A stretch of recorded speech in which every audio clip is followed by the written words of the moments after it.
I don't know about you, but I'm thankful for great podcast content with your buddies, Matt and Brian. At TV Guys. Happy Thanksgiving, everyone. For some reason, we started with, I don't know about you, I thought you were going to, say, I'm feeling 22. You know, maybe I was overselling us when I said great content, because already, swing and a miss. Well, okay, so we are actually recording in person today, which kind of ruined a bit that I was going to do. Hold on a second. My computer's telling me it's unprotected, and I don't care. My computer does not need protection. It's not going to make other computers. You hear that, burglars? It doesn't need protection. Come on over. But the bit I was going to do, I was going to, over Zoom, start the episode and then suddenly start eating an entire Thanksgiving plate. I was going to get a turkey. Not a full. I have little Aldi's turkey breast. I was going to get a baked potato and some green beans. And just suddenly while we're talking, just lift it into frame and start eating it. That is a great bit, honestly. I like that a lot. It reminds me of, I used to watch, or maybe listen to, I don't know, but I used to watch and listen to the Game Grumps on YouTube. And there was one thing that I remember when someone was, one of the guys was eating an apple, and the other guy called him out on it. It's we are audio providing this overdub, and you choose the noisiest food possible to bite into as we're recording. Welcome to Game Grumps. Yeah. I also listened to a podcast once where one of the hosts decided to eat a bowl of soup. I find that so weird. I get really self-conscious of myself. I've eaten, not too much, but I've eaten while we've recorded for either this or for Movies on a Monday. And I'm always so self-conscious about it. I'm don't make any sound when you bite down. Don't make any crunch. And I get so nervous as I'm eating, so I rarely do because it's an anxiety attack. We just talked about earlier about how I have an anxiety attack about buying shoes. I recently went to 8 shoe stores in one day and couldn't find shoes I wanted to buy. No, 12. Because I went to a different mall and I found 4 more stores. I have a problem. But most people's problem are buying too many shoes. Mine is I can't find the right pair, so I just didn't buy any.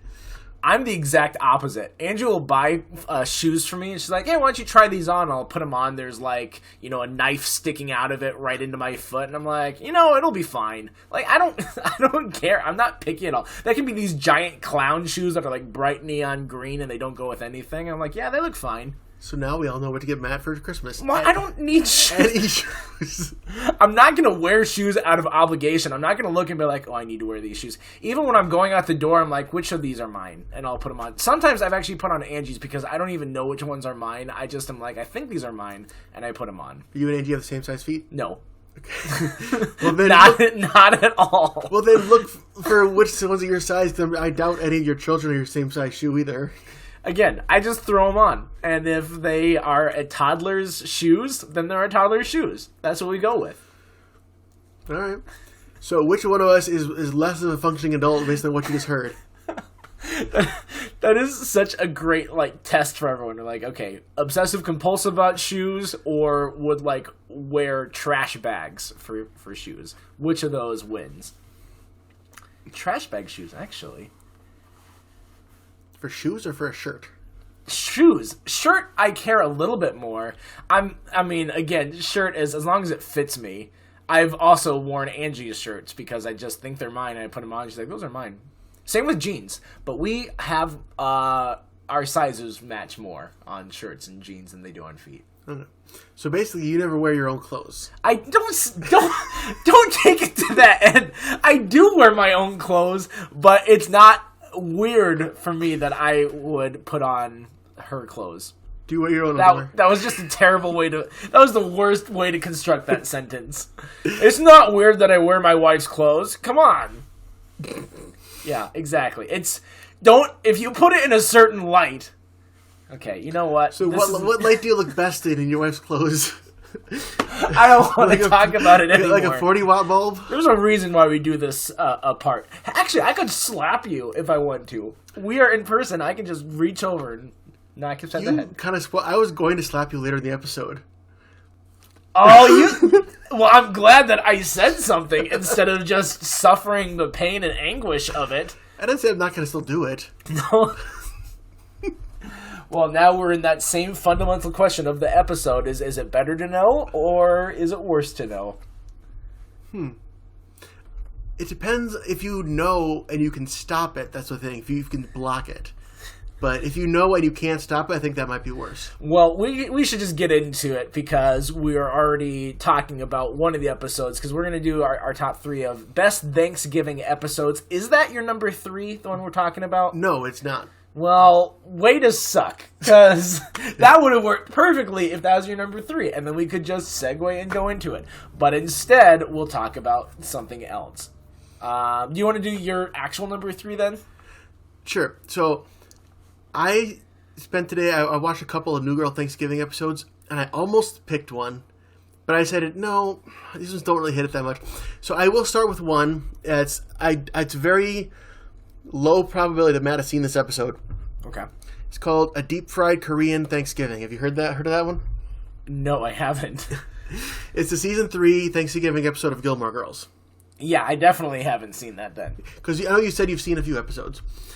And what I like about it, it's like a tour of all your main characters. Because the whole thing is Lorelai and Rory are having dinner 4 different times on Thanksgiving. They have one with Lane and her family. And that one you get to be more introduced to Adam Brody's character of Dave, who they spent a full season bringing him up to be a great character. And then he went to go on the OC, and he's like, okay, Dave's gone now. Which they couldn't really help on that one, but it's kind of awkward how they spent a whole season building him up, and then they just left him. Yeah, that makes sense. Yeah.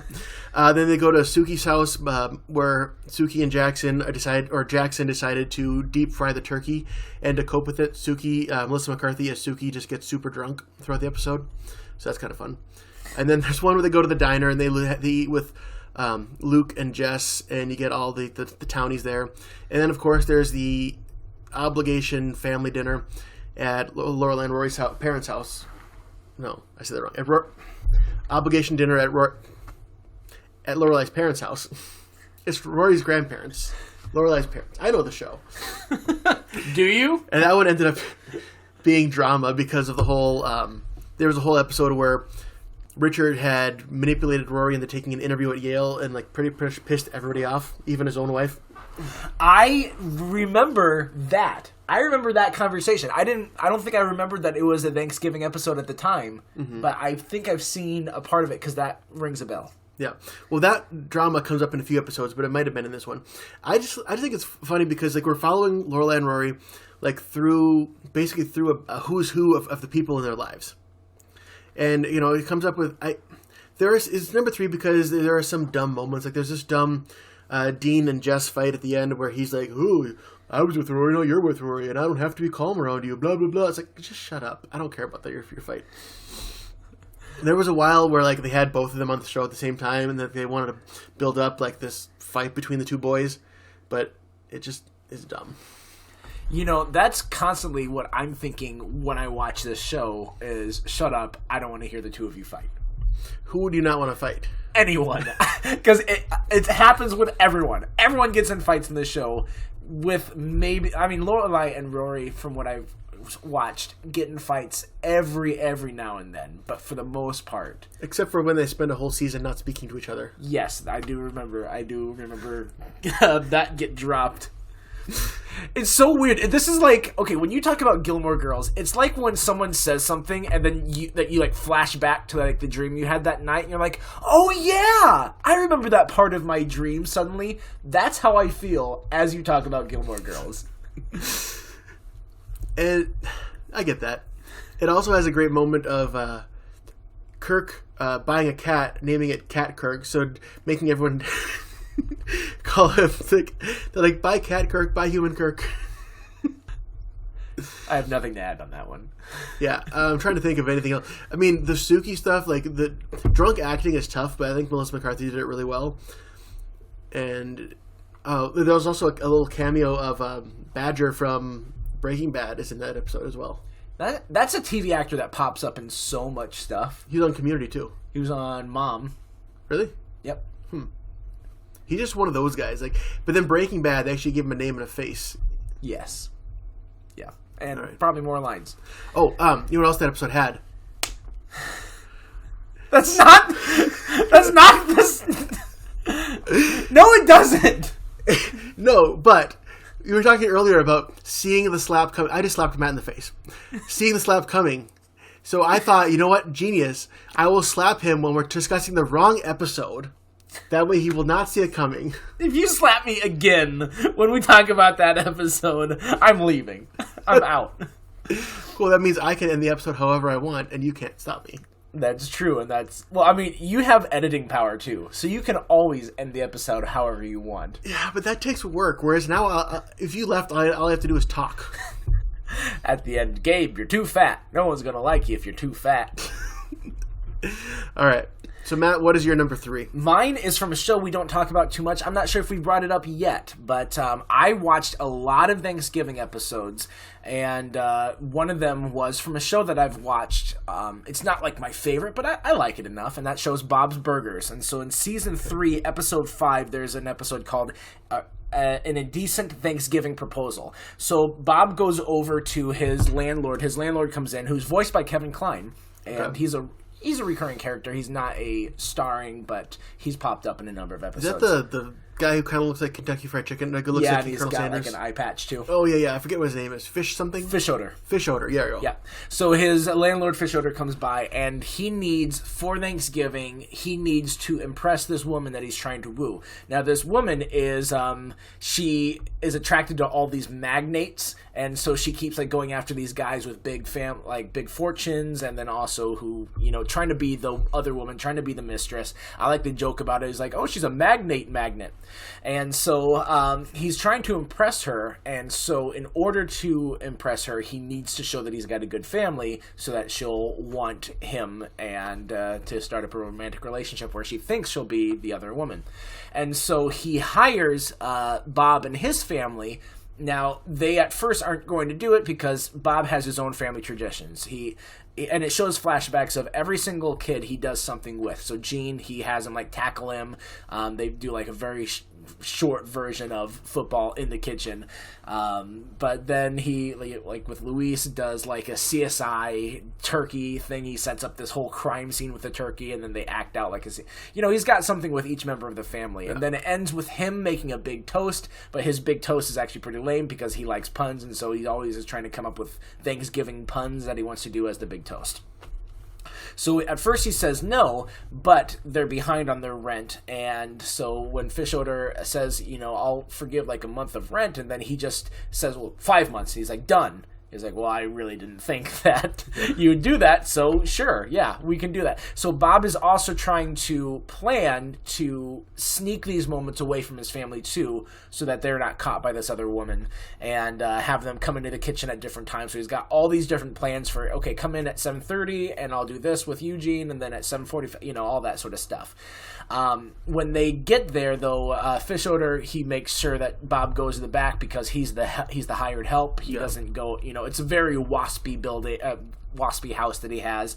So he goes to the cook's interest, and he's in the kitchen. And so the kids then are on this like ticket system where it's almost like a Chuck E. Cheese. It's like every time you do something good, I will reward you with a ticket. And so these kids are going overboard in selling how great of a fake dad Fish odor is. Mm-hmm. And like Luis especially, because she's this psychotic little girl, if you've ever seen this show. She's crazy, but she is like so anti her type that way, and so she's really like bragging about Fish odor and how great he is. And so they're all trying to earn these tickets, and Bob's getting upset that no one is actually adhering to his toast. And so and then Linda, the wife, is also getting like kind of stage fright at the table, and so she keeps thinking that it needs to be like a musical, and so she's trying to turn the dinner into a musical and constantly bring that. And so it all kind of culminates in Bob getting drunk on absinthe in the kitchen,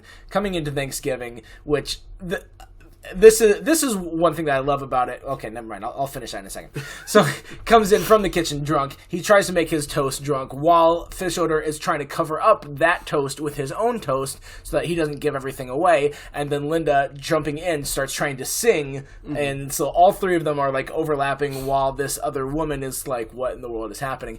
But what I was going to say is this is what I love about this episode, besides it being funny, is it's a fun take on the Thanksgiving like issue. Because Thanksgiving Thanksgiving has this way of bringing about all of these your family forced together at a table, and some people, they just have terrible Thanksgiving dinners where you bring up one political whatever, and everyone loses their minds or whatever.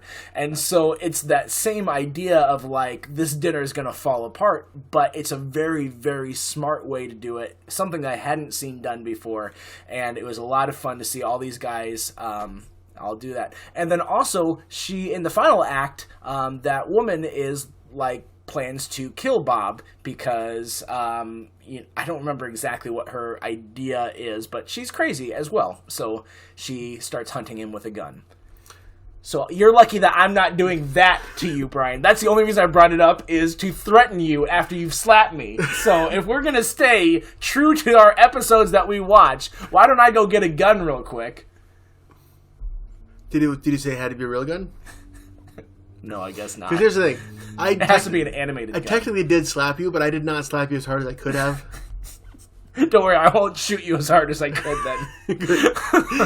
So, if you just put the trigger finger lightly, the bullet will come out much slower and just kind of bounce off people. That's how it goes. Yeah, that's what they teach you in gun safety. So that's that episode. The way you talked about hearing like flashbacks of Gilmore Girls is the way I feel with this episode, because I've watched through not all of it, maybe like the first like 7 or 8 seasons of Bob's Burgers, but it's been a good like 5-6 years, so like nothing's fresh in my mind, but I've seen them. Yeah. And so I've seen this episode a long time ago, so I think, I remember that.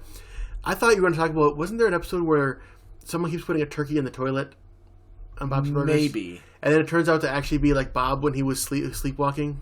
That sounds familiar. I'm the same way. I haven't watched it for a while, but this popped up as I was looking at Thanksgiving episodes. I'm like, well, I know these characters. I'll give it a try. Yeah. I also think the character of Fish Odor is, what I remember, is he's so weird. But animated shows, I think, get away with more weirdness than live action shows. Oh yeah, they're all really weird characters. Mm-hmm. And also, you mentioned Louise. Louise is the only female character on the show who's actually voiced by a female. That's true. And by the way, the family has 3 female characters in it. So that's saying something. Mm-hmm. All right. So my number 2, this is where I will actually go into the Slapsgiving episode of How I Met Your Mother. Because I think How I Met Your Mother is kind of weird. It's like a bell curve. Like when it was on, it was really popular. We both watched it when it was on. I caught up maybe a few seasons into it. And it was like groundbreaking. Everyone, I gotta watch the new How I Met Your Mother. But then the finale was so bad, and the last season was so off, that some people have like written it off, and they kind of like I kind of forgotten about it. So like, even there's been times in this podcast where we're talking about like The Office or Parks and Rec or Community or New Girl or any of these shows, we probably could have brought up How I Met Your Mother more, but the finale kind of makes us forget that before the last season, it was actually a really good show for a while. It was, yeah.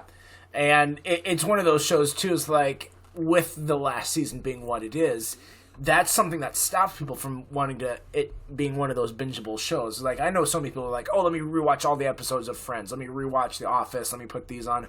I think another thing that hurts it, I don't think it's on Netflix. I know it's on Hulu, because that's where I watch it. It used to be on Netflix. Yeah. Everything used to be on Netflix. Everything. So I think that is a part of what hurts it, is like, well, I don't want to just rewatch it only to be let down again in that final season and have to relive that. So it's not quite as fresh in people's brains. True. But this is another episode. There's a handful of great iconic episodes, and this is definitely one of them. So obviously we have the slap bet where Marshall gets to slap Barney 5 times throughout the series. I think at this point he slapped him twice. I think he slapped him initially after he first made the bet. Yep. And I think he slapped him at Lily's play. I think was the first 2. No, his one act play that he does. Oh, that's right. It was after he made fun of Lily's play that he did his own play. Yep. Yes. So this episode has a few things going on. Obviously, the most fun storyline is Marshall. Basically, he starts out accidentally on purpose saying, everyone should come over for Slapsgiving. And then basically telling Barney, and there's like a countdown clock, and just teasing Barney about slapping the whole time. My favorite line is just so dumb. He's like making like the hand turkeys that you make in kindergarten. He's like, they're turkeys, but they're also hands. Because tonight, we're going to eat turkey. I'm going to slap you in your face. Jason Segel does such a good job in this episode of, like, you know, happy-go-lucky Marshall, but then also the very threatening act of violence that's ensuing. And excels violence as in slapping you in the face. Yes. There's hints of Winston in his performance, I think.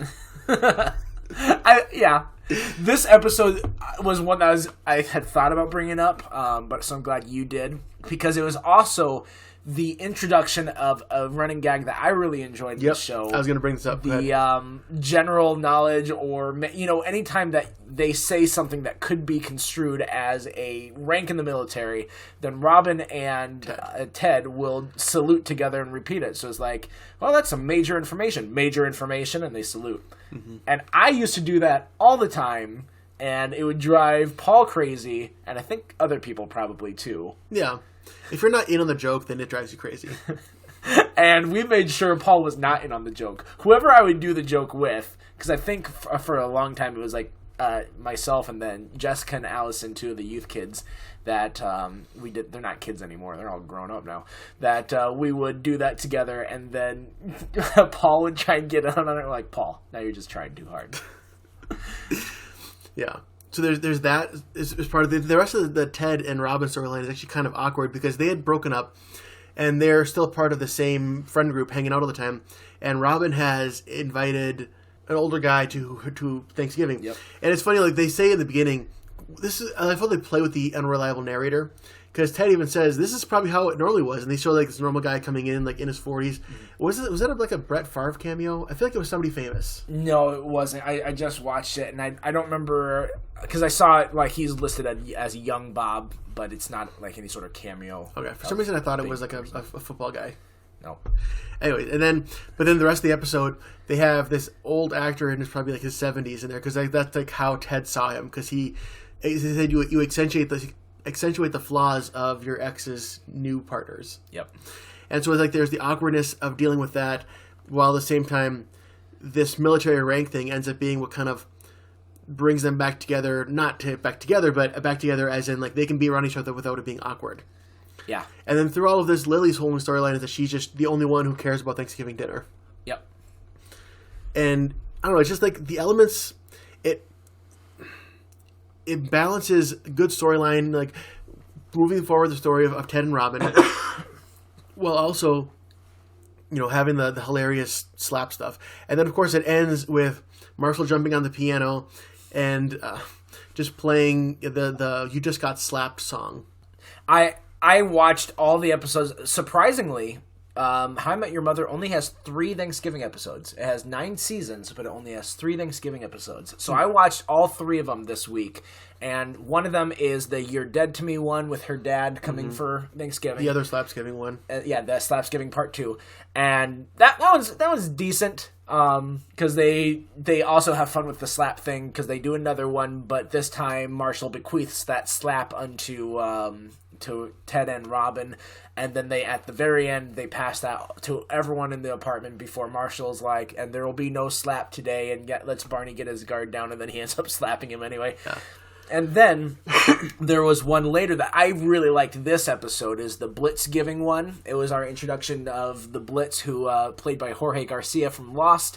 And so there's a couple different Lost references he makes. But it was just a lot of fun. It was also, it moved the story forward with the him and Zoe storyline. Mm-hmm. Because up at that point they were just completely antagonistic. And then they become friends. And then they become romantic. And then they break up again because of the Arcadia. So it's they had that huge arc through the season, which I actually enjoyed that arc. I thought that Zoe was a good character, and Captain was a lot of fun too. Yeah, I enjoyed her a lot more than Stella. I think the Stella storyline was kind of stale. Yeah, it was I think Stella. Oh my gosh. I mean, I did like his little 1-minute date that he did with her. Yeah, that was a good idea. And then the repercussions of getting left at the altar was a smart thing to explore with him, giving him something else for him to do. But I liked Blitzgiving probably just as much as Slapsgiving. I thought that it was just equally as good. A lot of fun in that episode. But neither of those are on my list. Neither of those are my number 2. Are you finished with Slapsgiving? I think I am. Okay, sounds good. So waiting for me to slap you. No, I wasn't. Do you hear trembling in my voice? Because I have none. You can hide it. No, I can't. Shut up. All right, so my next episode is from The Goldbergs. And this is a show that I really enjoy. I like The Goldbergs a lot. We don't talk about it too much. The Goldbergs' biggest flaw is they never really deviate from the premise. So all through The Goldbergs, it's all about the nostalgia of the 80s mixed with the arc that they always have in the episode is they're terrible to each other, and then they realize, no, wait, we love each other, we're family. That's every single episode. And so that does get a little stale. That's the biggest problem with Goldbergs.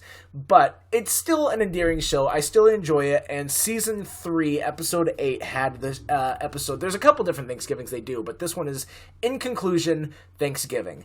So one thing with the Thanksgiving episodes is they always use these Thanksgiving episodes as a chance to bring in a special guest star who is... Where is he? Sorry, give me a second. Dan Fogler, who plays Marvin Goldberg, Murray's brother. And so the Uncle Marvin, he is like just a failure of a character. In this specific episode, he is a chiropractor, and so he was a chiropractor, or at least like he's pretending he's going to be a chiropractor, and so he like is talking about that. But it's again more of this get rich scheme sort of stuff. But the heart of this episode, the arc is when Adam puts this video together that has the song Cats in the Cradle on it, and he decides to show his dad this like his shot at doing artistic, because he does like this film stuff. So he tries this artistic video with Cats in the Cradle, and his dad, who he's like never seen cry in his life, gets teared up because of the song Cats in the Cradle. And so, you know, he had showed him that, and he was asking him about getting like this new lens for the camera, and he's like, look what I can do with this video. And it tugged at that guy, his dad's heartstrings so much, and manipulated him. He's like, I'm gonna use this song for everything. So like he keeps like doing different things, bringing up that song, and so, you know, his dad has to get to work, and he's wanting like a ride to a video store or something, or like to pick up something after work. He's like, no, I gotta go to work. He's like, all right, well, when you coming home, Dad? I don't know when, but we'll get together then. And his dad's like, dang it, all right, get in the car. So and then like the Marvin comes in because he's there for Thanksgiving, and he has a terrible relationship with Murray and Marvin's dad, and they actually are inviting the dad, who is just this bitter, grumpy old Jewish man played by Judd Hirsch, who really does a good job of always being a grumpy, bitter Jewish man. And so he is like super critical about everything, and Beverly wants him to come to the Thanksgiving dinner, even though her whole reasoning is because he doesn't think she's a good cook, because he had her cooking right when they got married, and then he has never had her cooking again. And so like Murray's mad at her because she doesn't really care about the father-son relationship between Murray and his dad getting resolved. And so you've got Murray and his father and his brother all coming to Thanksgiving, and the brother's talking about the Cats in the Cradle song. He's talking about like, this is an ultimate revenge song, because in Cats in the Cradle, the son gets back at the dad, is like, I don't have time for you. And then the dad is like, oh, that's such a great song, because it's about a dad who finally gets to be left alone when his kid gets out of there. And his kid's always asking him for stuff and bothering the dad. And so like Murray's like, no, it's about the time you have left.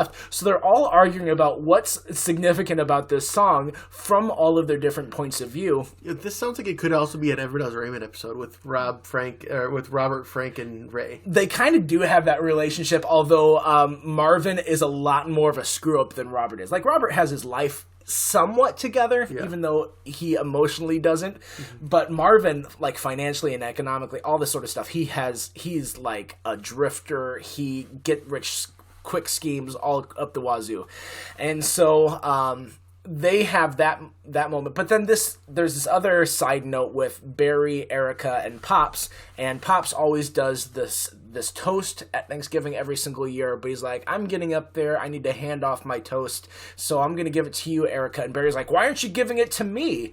And so he's like, all right, well, I'll just do a competition. Whoever does the best one wins. And no one expects Barry to do a good one because Erica's like, so you're giving it to me, right? And he's like, yeah, I'm giving it to you, but he can just give a shot. Anyway, Barry puts together this nonsensical, huge performance. Like, think of the in season 1 of Community, the Pierce and Jeff, their presentation for Spanish. Oh, yep. Like, it is the absurd, but it's like super patriotic, and it's like all flash and dazzle, and it's like surprises everyone, and they're all like, wow, that was actually really good. And Erica's like, it didn't make any sense. So that whole idea, like that storyline and then the Cats in the Cradle one, both of them work really great, and this ends up being a fantastic Thanksgiving episode. It's both of yours that I haven't seen, I want to go watch now. Go watch this one. I gave away a lot of it, but I didn't give away the specific jokes of how it plays, like their reactions to it and the jokes that they make. The Goldbergs, I feel like I want to go rewatch it. Kind of like how I've seen a lot of Modern Family, but I never watched it all the way through. Like, those are both good shows. I feel like we could talk about more if we've seen them. Yeah. I stopped watching Goldbergs because of the reasons I said earlier. It just kind of accidentally happened. I wasn't like, I need to watch this, and then too many new shows came out, and I just left it. But again, there's gold there. It's just they've overstayed their welcome. There's Goldbergs there. Actually, there is. The wrestler named Goldberg ends up being a cast member on this show. So, there's that. All right.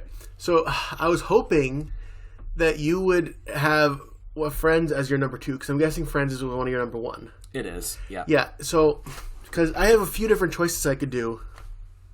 Okay. Matt has just shared with me which one is his favorite.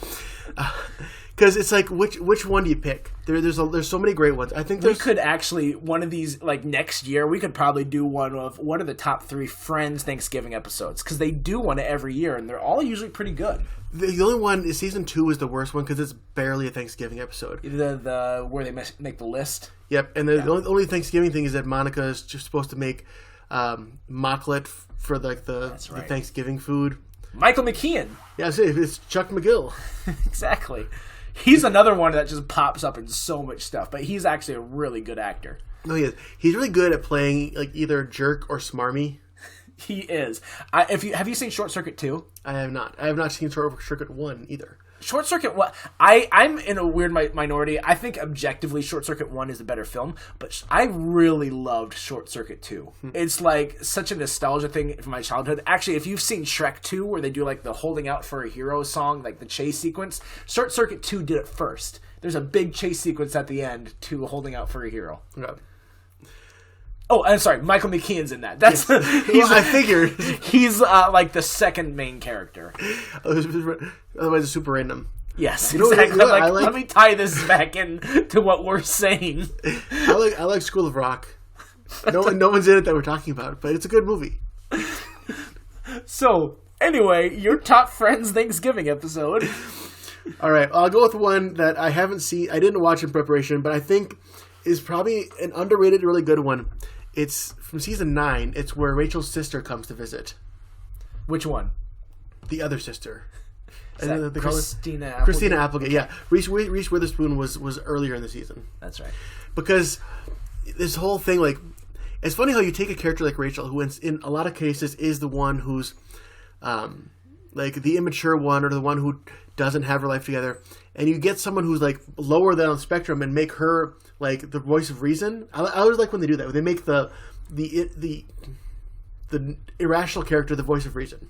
Yes. And they do that because her sister is so combination of dumb and spoiled, and it just has never had to live like lower than like upper class her whole life. Like they go to Ross's apartment and like, I'm just gonna go upstairs, is that okay? And Ross is like, well, we don't live there, but sure. Or she takes baby Emma out and pierces her ears. A baby pierces a baby's ears. So this episode, that's the whole thing. It comes down to Emma. Is Rachel like? What's her name? What's her character's name? I don't know. Amy. Sure. I'm pretty sure it's Amy. If it's not, you'll do a voiceover dub. It's Gregory. Pretty sure it's not Gregory. So Amy is like assuming that she'll get to be Emma's godmother. And then they found out, like, no, actually, it's going to be Monica and Chandler. And then they're going down the list, like, oh, well, if Monica's not around, that'll be my parents. And then I love Joey chiming in, who has to die for me to get her? It is Amy. Look at you. Good job. And it's just kind of like a funny back and forth of, like, listing out their whole, like, structure of, like, okay, if we die, it's this person, and then this person, and then this person, then this person gets her. And, you know, the emotional part of it comes down to, like, they finally see that Chandler can be a good dad. And he's like, all right, you know what? If us and Monica die, then you get her, you know? It's just... And then he starts to cry, and Amy's like, this guy? Seriously? And then you always get the funny... I love when there's, like... a humorous runner underneath. The runner is Monica being obsessed with the plates because they're finally using their wedding china, which is not a thing anymore. Like, do you have wedding china? No. Yeah. I don't even have wedding Thailand. Thank you for laughing at that. That was a sincere laugh. I am embarrassed that I laughed at that. You should be. I was scraping the bottom of the barrel. That joke is an insult to barrels to be compared to. All right. Well, fine. But no, but Monica's so obsessed with her wedding china, and the point where Amy calls her like, so if you die, and Crazy Plate Lady dies, and even Chandler's like, if Crazy Plate Lady, I mean Monica, my wife, dies. And I forget if Phoebe and Joey have anything going on in the episode, or if they're just kind of there. Well, they usually are. It's friends. Yeah. I don't know what their subplot is. Yeah. I've been rewatching through Brooklyn Nine-Nine, and one thing I've noticed is they're really good at giving the main seven, not counting Hitchcock and Scully. Mm-hmm. They're really good at giving the main seven at least a storyline. There's usually like an A, B, and C storyline that they all have a part in. Whereas a lot of times in Friends, like all six of them are in every episode. But especially Phoebe and Joey, I think, get the short end of the stick a lot. And they'll just like be in there talking about the other storylines, and they don't get their own half the time. Yeah. It looks like, let's see if this sparks your memory. So Joey was supposed to be on the Days of Our Lives float. Yeah, that's what it was.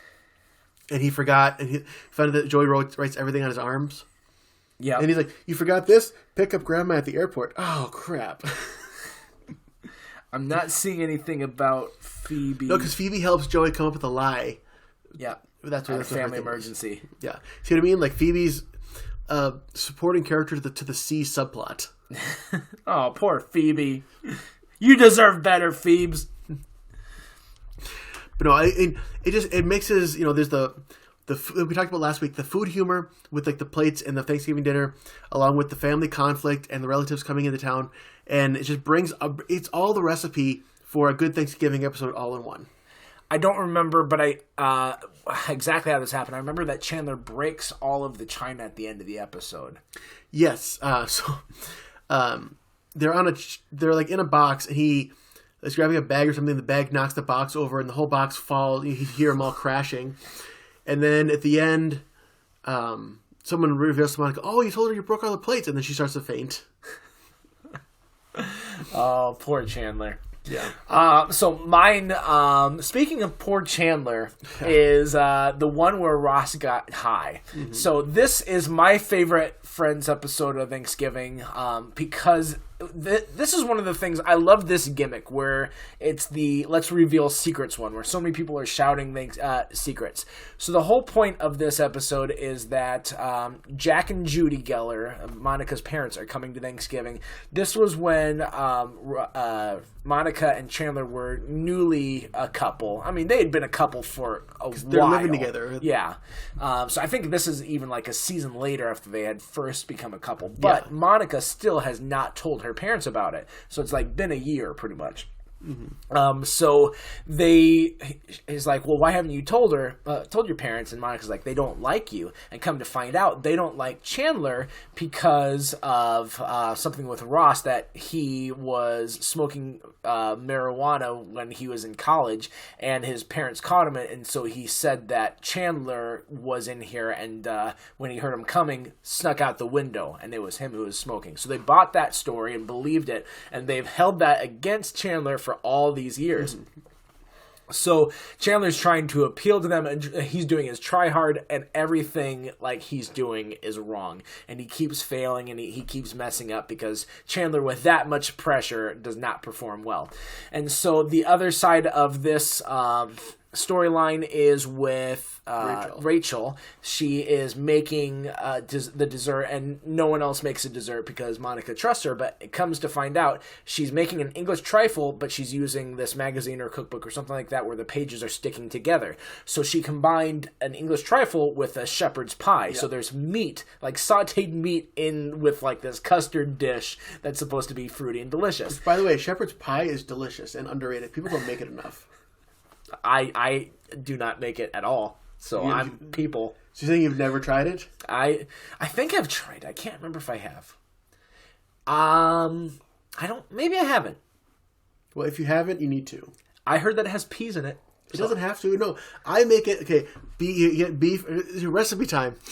You get ground beef with cream and mushroom soup. You get that, and then you put that in the pan. You make instant potatoes separately. Then you put the instant potatoes. Oh, first, before the potatoes, you put green beans. I put green beans. You can skip this part. On top of the meat, you put green beans, and you put the instant potatoes on top, and you stick the whole thing in the oven, and you bake it all together. It's delicious. Did your mind stick together at any point in that, and you included different recipes? Well, I threw, I threw jam in there. There you go.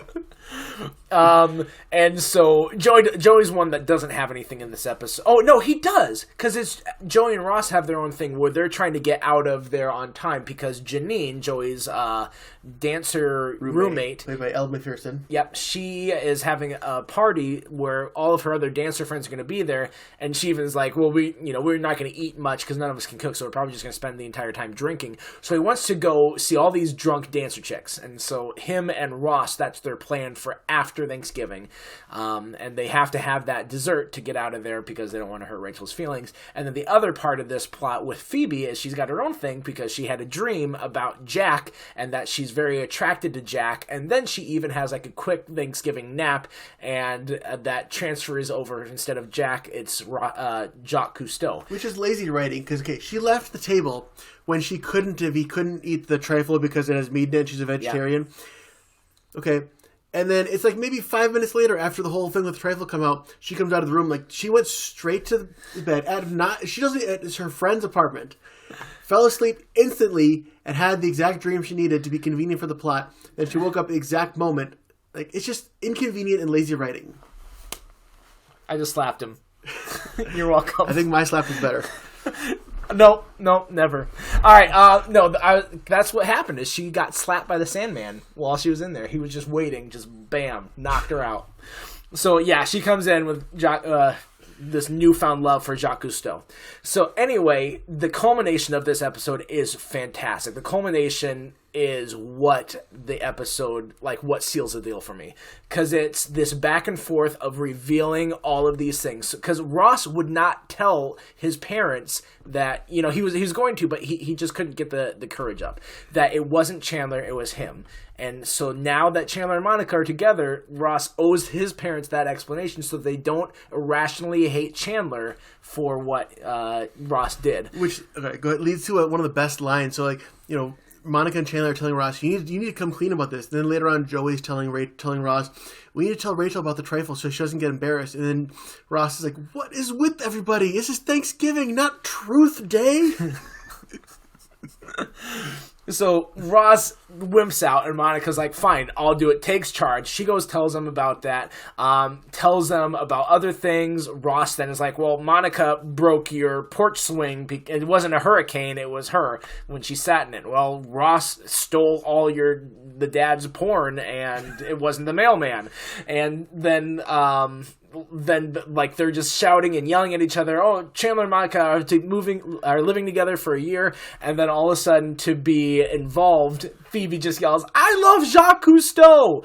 And then Rachel's like, "I wasn't supposed to put beef in that trifle," and Joey's like, "I want to go." So they all get in on this, and Ross and Monica's mom stands up and, that was a lot of information to take in 30 seconds. And then she dispenses wisdom on all of them. The Rachel, like, no, you were not supposed to put beef in there. it was not good. And Joey, if you want to go, you can go. And then Phoebe, I'm sorry, I think Jacques Cousteau is dead. Yep. And then at the very end, when they're addressing Chandler, it's like, Chandler, you have stood by Ross through his drug habit and all this stuff, and now you're helping to take care of Monica. And the parents just complete 180. They're like, thank you so much. They're so appreciative of Chandler, and they're like doting on him with Ross and Monica in the doghouse. And then they're just like, we don't know what we're going to do with you guys. And then Chandler's like, I'll talk to them.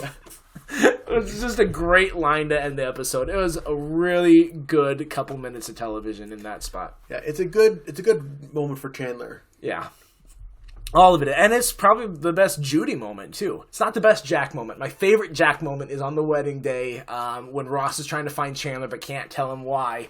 And he's like, you can't find Chandler? No, we're playing hide and seek. Well, I can't tell you where he's at, son. That would be cheating. Just buys the line, hook and sinker, and builds on it. My favorite Jack moment is when Emma was born, and he says, "My first grandchild," and Ross like, "What about Ben?" And Jack's like, "Of course, Ben. I met my first granddaughter." And he looks over, "Oh wow, like he forgot about his oldest grandkid." That's great because it's like probably a writer that is putting that on Jack. Yeah, because Friends did not have a great job at keeping consistent that Ross had a kid. Yes. I mean, he always had a kid, but, like, where was he all the time? They were really good at remembering that he's been divorced 3 times. Yeah. Which also came up as one of the secrets that came out. Because, like, Ross and Rachel got married in Vegas and got divorced. Again! Love it. It's very, very good TV. So, if you haven't seen it, then don't worry. You don't need to watch it now. We've just explained it all for you. There's so many honorable mentions, too. I watched a couple of the New Girl ones. And the second season one, I don't know. I didn't really love the whole thing about her trying to parent trap her parents, even though her parents are 2 really good guest actors with Rob Reiner and Jamie Lee Curtis. But I love the subplot of the Battle of the Schmitz. Yes. Because it starts out, Winston just egging him on. I love the line, and it's another Cece and Winston friendship moment. Cece's like, "What are you doing?" It's like, "I'm bored." "Oh, cool." Is that the same episode of like the I can do this all day? Yes. Oh my gosh, how did I not realize that was the Thanksgiving episode? I love that. That's when Schmidt and Schmidt are wheelbarrowing around on the roof. And Winston is like egging him on. How long can you do this? All day, Winston! All day! And Cece turns it on him because, like, you know what? The real test of a real man is to be secure in your masculinity. One of you needs to go kiss Winston.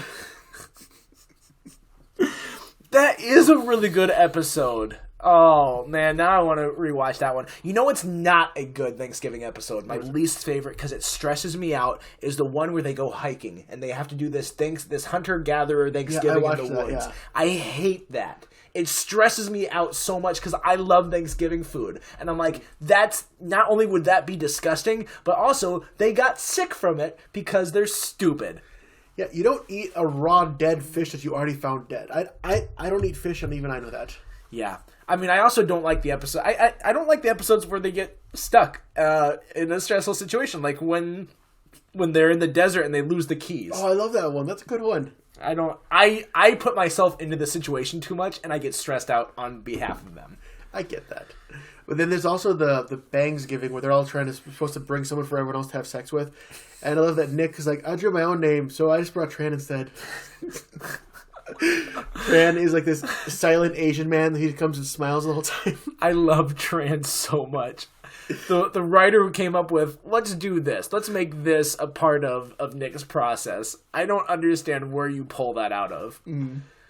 Yeah. And I love that they keep bringing him back. I forget that wasn't his original appearance. His original was in Menzies. Okay. You know the show better than I do. I just remember that one because we talked about top New Girl episodes, and that was one that I watched and drew that out of because I was like, oh, that's like freaking one of the funniest things. Yeah. And then there's an Everett Else Raymond Thanksgiving episode where I think Deborah insists on cooking the meal and she's cooking like fish instead of turkey, but then Marie like brings her own turkey in addition to like as an alternative. That's the first season. Yeah, I want to watch some of those. I didn't. Full disclosure, I wanted to rewatch some Everybody Loves Raymond Thanksgiving episodes because, there's actually like 3 or 4 of them that Thanksgiving episode was about Deborah's parents. Actually, I think there's 3 of them that was about Deborah's parents, where one of them they broke up, one of them is she thought they were getting back together. Yeah. Then there's another great one in later seasons when it's about Robert's parents, when all the Barones go over to Robert's parent, or not Robert, Amy's parents. Yeah. And that was a fun one too. Is that when Ray and Amy's mom like do a puzzle and Bond and everyone freaks out about it? No, that wasn't a Thanksgiving episode, but I did like that one. I remember that. This one was they did a Cowboys and Indians pageant sort of thing. I remember that wasn't that. Cowboys and Indians. It was the native people and the Pilgrims. That's what their names are. It's like, what are those guys? That was Deborah's mom, I think, wasn't it? Or was that Amy's mom? That was Amy's mom. Okay. Because Allie was like, she wanted to put this together, and that's kind of what brought them together. Because at first they're fighting because I don't remember which family was the Pilgrims and which family was the Indians, but then they're like, oh no, we actually are doing this for Allie, so let's get along. Oh yeah, and then we had that's when much more creepy Peter, Amy's brother, played by Chris Elliott, who also played Lily's dad in How I Met Your Mother. Yes, in another Thanksgiving episode. Mm-hmm. And then I know you talked about potentially watching the Cheers one. One thing I remember about the Cheers Thanksgiving episode is at the very end, like it turns into a food fight, and a running gag of the show is that you never actually see Norm's wife Vera. You always hear them talk about her. So she walks in and gets a pie in the face, so you don't actually see her face because it's covered with the pie. Nice. Do you remember there's an Everybody Loves Raymond episode called No Fat, where it was like they're on a diet and they do like a tofu turkey? Yeah, I remember. It like jiggled. Yeah. That's all I remember of the episode is the jiggling turkey. Because I remember that it was another one of those stressful episodes. Like, no, that would be terrible. I feel so bad for them. Also, in the Gilmore Girls one I talked about, when they're at the Lane's house. So, if you see an episode with Lane, her Asian friend. Yes. So her mom was like super strict Christian, super strict on healthy food. So they had a tofurkey there as well. Nice. In the Blitzgiving one for How I Met Your Mother, they had a turkey key where the smaller turkey put inside the bigger turkey. And according to Ted, it tasted wrong. I watched some from Fresh Off the Boat. That was a show that I've watched a lot of, too. It's similar to Goldberg's, but done in the 90s and done with focused on a Chinese family. And Randall Park is just amazing. He's so funny. But there was one that had like George Takei as a guest star because the grandma was trying to get an A on her class. They're blending together now. I was about to say two different episodes, I think. Because I think this is the one... I think it's the same one. Yeah, that's what it was. Okay, so, sorry. So, George Takei is there because... Randall Park is trying to get his mom to, like, be on a date with the teacher because she thinks that she really has the hots for the teacher, and it's very clear that George Takei has the hots for Randall Park's mom, and comes to find out she was just trying to do it for the A. But then Jessica is the wife. She is trying to borrow the wheelchair that Randall Park's mom is in for Black Friday shopping so that she can cut lines and get to the front and like, oh, no one is going to argue with a woman in a wheelchair or whatever. And then the younger siblings take the youngest sibling to go see I Know What You Did Last Summer instead of seeing like a family-friendly movie in the theaters, and like it's haunting his nightmares. And then like he trying to calm him down by watching the Thanksgiving Day parade, and one of the I think the Snoopy one like rips apart, and they have to pull it down and like stab the thing so it doesn't blow away and make it a big problem. So he's watching like Snoopy get stabbed by all these people with knives, and it traumatizes him even more. It was a lot of fun. Mm-hmm. That's not a way to end that. They're all stabbing Snoopy. It was fun. Well, I can't save you on that one. See, this is what happens with these episodes. When we don't have a planned, like, end cap, we're like, let's just talk about more things, and then Snoopy gets stabbed. And that's where we end. Speaking of dog, okay, they're still making new Scooby-Doo material. Like, okay, Scooby-Doo was what, 52 years old? Yeah, yeah. So he's like ancient in dog years, which means Scooby-Doo is the Richard Alpert of canines. He's over 350 years old, guys. Yeah. That's quick math for you. Mm-hmm. Man, the Richard Alpert of canines. Get out of here with that. All right. Well, did you have any other Thanksgiving episodes? Not off the top of my head, no. Well, again, happy Thanksgiving. Enjoy your family. We're going to get into trivia here, but watch some of these episodes and let us know if there's any that we're missing. I'm sure we are, because there's a lot of good Thanksgiving episodes. So, last week's trivia was also about Thanksgiving, and we asked you which character on TV hates Thanksgiving. Now, there might be a couple answers that we're not aware of, but the one we were bringing up was Chandler from Friends. Chandler was traumatized by Thanksgiving and hates it and always has macaroni and cheese for his Thanksgiving meal. However, it doesn't always come up in every episode. Like this episode about the one where Roscoe, I don't think they ever mentioned the fact that he doesn't like Thanksgiving. They don't. Nope. They kind of, I think, move away from that in the later seasons because I think they got the mileage out of that joke that they could have in the first 6 or so. Yeah. Well, they do bring it up in season 7 when they only make a turkey for like Joey because they said everybody else for their whatever reason doesn't eat turkey. That's right. But last week you said there was 2 answers. I think you said your backup answer was going to be Nick Miller. Yeah, and that was one I guess I didn't double check because I thought that I remembered something about like he didn't like Thanksgiving either. It wouldn't surprise me, but I don't remember anything in the text about that. All right, so if you listened last week, you're like, there's 2 answers. Maybe Nick. I can't substantiate that. I can substantiate the Chandler claim, but not the Nick Miller claim. So That's the answer. Right, did you come up with a? I did, because next week what we're going to talk about is we are going to give each other TV shows to watch, and so Brian, the show that you're going to watch is Archer, and the episode that I've got for you is from the 2nd season called Pipeline Fever, and I'll message you so that you have it. All right. But before you give me mine, the trivia question is, what is the name of the actor featured in both Bob's Burgers and Archer? The titular actor of both. Well, now you just told me, because I know who the titular actor of Bob's Burgers is. Well, there you go. I mean, you might know it, but this is a trivia for anyone out there. This is also an actor who I think is underrated. I feel like he should be in more stuff. He's a funny guy. He really should be. I think he's so hilarious. He's a great, great voice actor. Okay. So, for me giving Matt an episode, I decided to go with the classic Saved by the Bell. So I realized it's all on Netflix now. I don't know when it dropped on Netflix, and all of it like you would go to Saved by the Bell. It's got like Saved by the Miss Bliss is listed as season 1. They got the college years. They got the movies on there. So a few weeks ago, I was like, you know what? For nostalgia, I'm gonna rewatch the Wedding in Las Vegas movie, and I did, and it's not good. You know, some things you can watch it and you're like, oh, I got the nostalgia. I can see how it's dumb, but I still love it. No, I didn't have that.